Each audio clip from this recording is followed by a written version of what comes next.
So what's up mga guys, nandito naman tayo si Doc Chamba. Meron tayong project ngayon, isang Honda CR-V na first generation ito siya, no? So yan, so meron tayong gagawin dyan. Mag-install tayo ng ng dual pump differential nitong Honda CR-V na to, kasi itong isa nito is wala, yan. So nakuha na kami ng parts. Ito na siya, yan, ito itong differential na to. Kaya lang mukhang may problema to mga kachamba, kasi wala man nagiging problema nito mga dual pump differential na to is pagka lumiliko is tumutunog, no? Parang may ugong. So ang ginagawa, tinatanggal nila yung propeller para hindi na nga naman bali ang nangyayari, dahil kasi pang 4-wheel drive to, all time 4-wheel drive. So tinatanggal na lang nila yung propeller dito, tapos wala na, hindi na gumagana yung likod. So ngayon itong dual pump differential nito is may differential to. So ang gagawin ko diyan is o-overhaulin ko tong tong dual pump differential, tapos i-install natin dun sa isang unit ng Honda CR-V na first gen, So yan ang gagawin natin dito sa dual pump. Ayan, meron na siyang shaft, yan kompleto. So ang gagawin na lang yung bracket, support. So ang gagawin ko na lang is i-overhaul natin yan, So natin yan, i-overhaul. So ayun mga katsaba, pag na-overhaul ko na, tapos pag na-install na natin dun sa unit, testingin natin pag lumiko kung tutunog pa siya, Okay, update ko kayo pag nagawa na natin. So what's up mga katsamba, Ito, nabuksan na natin itong dual pump differential nitong Honda. Sobrang dumi mga katsamba, tingnan nyo, grabe yan, sobrang dumi, puro putik na. Ito, yan, So kaya pala sa maugong, yan, tatanggalin pa natin yung mga clutch pack na yan.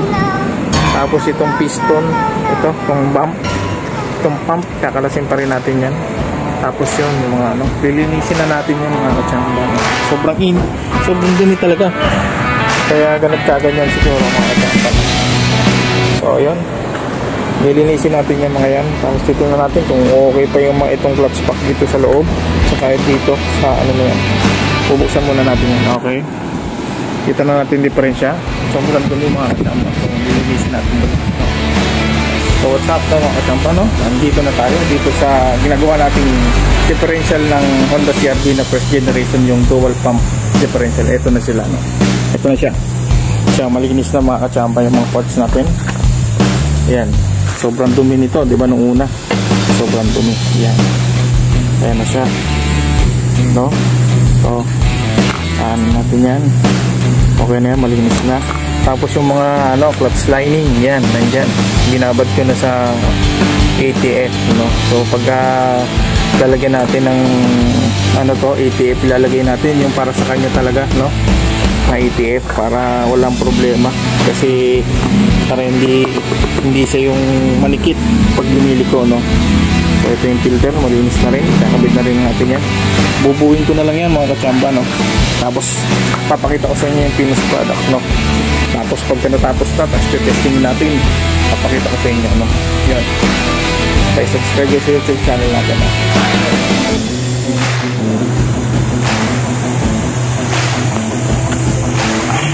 Ito yung pump niya mga katsamba, malinis na yan, pati yung loob.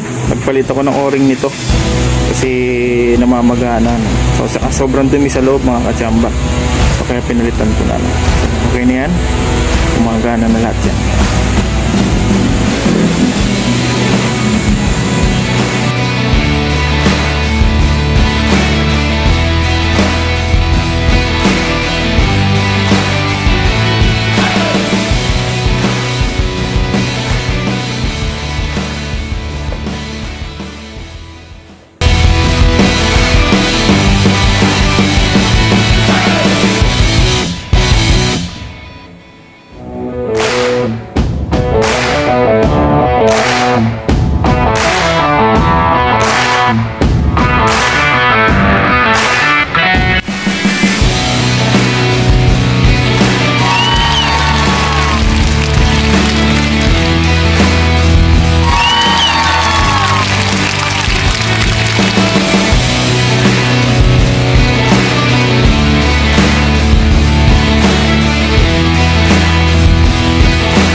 differential ng Honda CR-V, no? Ito na siya.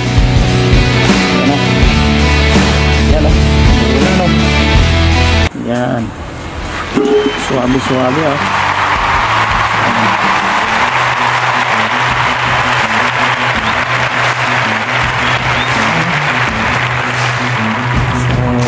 Dapat pag pinihit natin to, tong ano to is maluwag na maluwag lang, no?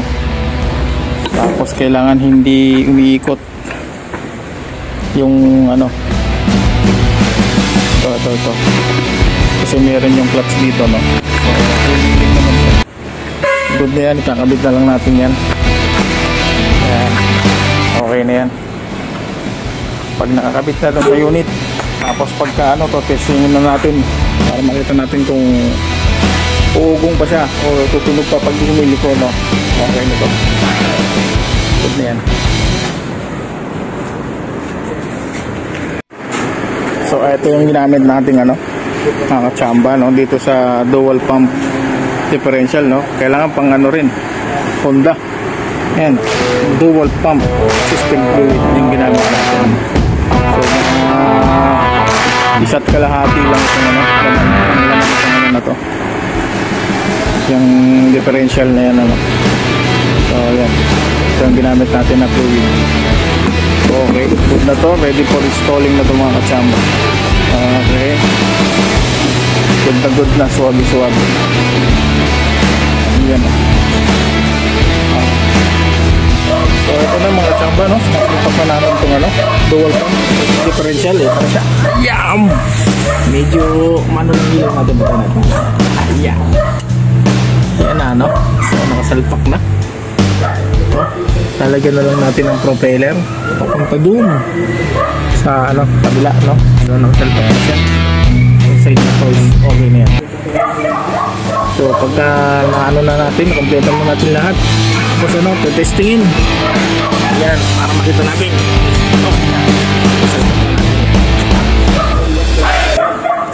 Testingin na lang natin pag kompleto na mga kasama. So ito na yung Honda CR-V na nilagyan natin ng ano, no, ng dual pump differential, no? Testingin na natin. Yan. Okay. So babang-bababa yung tambutso, ah. Yan, lulapis na natin.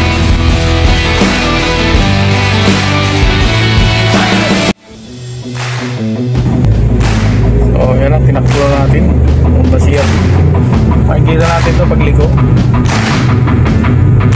yung magmamali mo pa. Yan. So tayo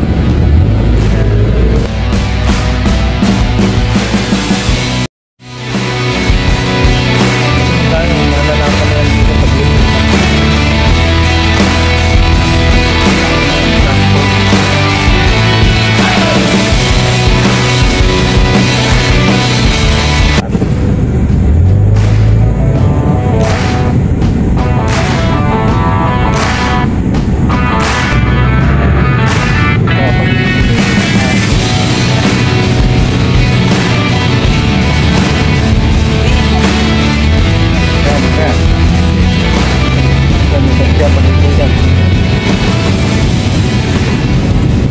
Wala.